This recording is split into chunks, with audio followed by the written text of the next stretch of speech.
Imagine being involved in a company or a product that's truly going to change the world and people's lives for the better. And saying you were involved with that company at the very beginning when nobody knew who we were. Nobody knew who Sprizzi was. You can be involved with Sprizzi today.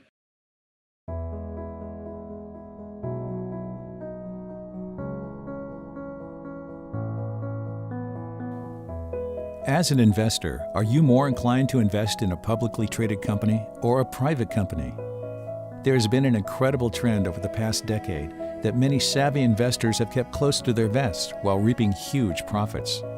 That trend is that of investing in private company stocks.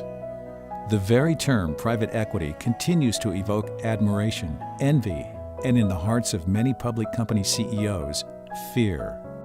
In recent years, investors in private companies have pocketed huge sums stocking ever larger acquisition targets.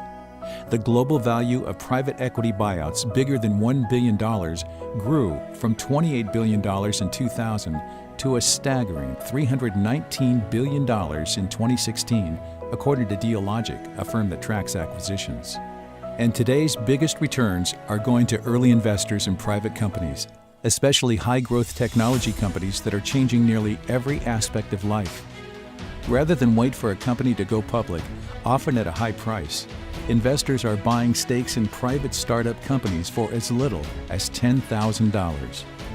This graph shows how the days of seeing 600% returns in public technology companies are largely over, with such opportunities confined to private investments. So what does this trend mean for you as an investor? In order to gain greater returns, you should invest in private companies with huge upside potential. Well, that's easier said than done, as many of these diamond-in-the-rough smaller private companies are gobbled up long before the word gets out to the smaller angel investor. Well, today is your lucky day. One of the companies that is on the verge of a major market breakout is a small California company making major strides in changing the face of the multi-billion-dollar beverage industry. This company is the Sprizzi Drink Company. For years, this multi-billion-dollar beverage industry has largely been dominated by two players, Coke and Pepsi, banking huge profits and gains for well over 100 years. When you look at the 2015 to 2020 period, all the data, all the research shows that non-alcoholic beverages, Sarah, are going to be growing by $300 billion. Consumers are going to spend $300 billion more to buy non-alcoholic beverages of their choices. Of that $300 billion, $100 billion will come from sparkling beverages. So what we see here is a tremendous growth opportunity in revenue and in value. In the 1980s, the industry underwent a major upgrade, which further increased these two giants' profits, further distancing themselves from any other beverage company's ability to compete. That change was the invention of post-mix dispensing in restaurants, bars, stadiums, and convenience stores. The fact that a typical 12-ounce soft drink carries 84% water, the beverage giants recognized the need for post-mix dispensing to go further now and to find its way into offices, homes, and anywhere water can be provided at the source. And I think, if you just say one more thing, in the next 10 to 15 years, Sarah, beverage brands in the world are going to be built and enhanced in three ways. One is ready to drink, continue to be in packages like this. The second is at home through technology like Keurig Green Mountain Cold, the pods. And the third is technology-enhanced occasions, again, at food service like Freestyle. And think of that as a triangle. And to the extent that we can move between each end of that triangle fast, from home to ready to drink, from ready to drink to food service, from food service to home, right, that will be the determinant of success. Both Coke and Pepsi validated this by investing huge money into the development of single-serve post-mix technology. Coke invested $2.4 billion into a Keurig cold system only to fail due to the imperfect technology and marketing approach. And Pepsi invested millions into a European company called BevEase, which was later bought out by Coke and Keurig for $220 million to clear the path for the Keurig cold technology, which subsequently failed and was scrapped after 10 months on the market. Why not just buy the full company? Well, I mean, I've always said it's the best way to benefit from that partnership.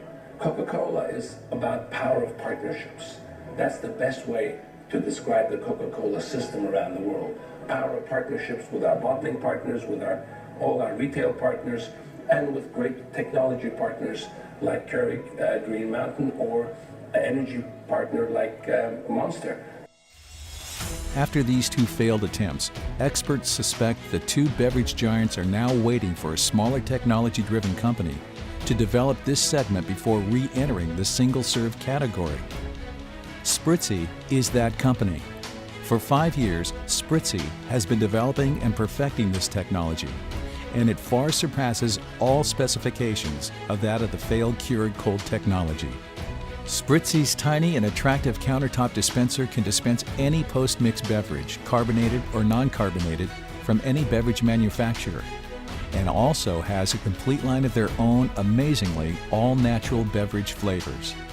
Sprizzi's go-to-market strategy is exactly the same as Keurig used when launching the single-serve coffee technology in 2000, to grab market share while building a strong name and brand before introducing a more economical version to residential customers 3 years later. And to further increase their company's valuation, they opened up the K-Cup to the likes of Starbucks, Dunkin' Donuts, and many other well-known brands. Sprizzi's CEO Michael Breau expects a 12 to 24-month acquisition offer and will begin entertaining prices at $600 million as early as 12 months in, depending on the company's milestones, and up to $1.5 billion starting at the 18-month threshold. Those numbers could yield an early investor an amazing 30 to 75 times on their investment. That's the beauty of getting in early and finding a private company with this kind of potential. Even an investment in the fourth tranche could yield a healthy 7 times return. If you or anyone you know would like to invest in this amazing diamond-in-the-rough company, call 844-4-SPRIZZI to speak directly with the company's CEO. Sprizzi, this is the one you're not going to want to miss.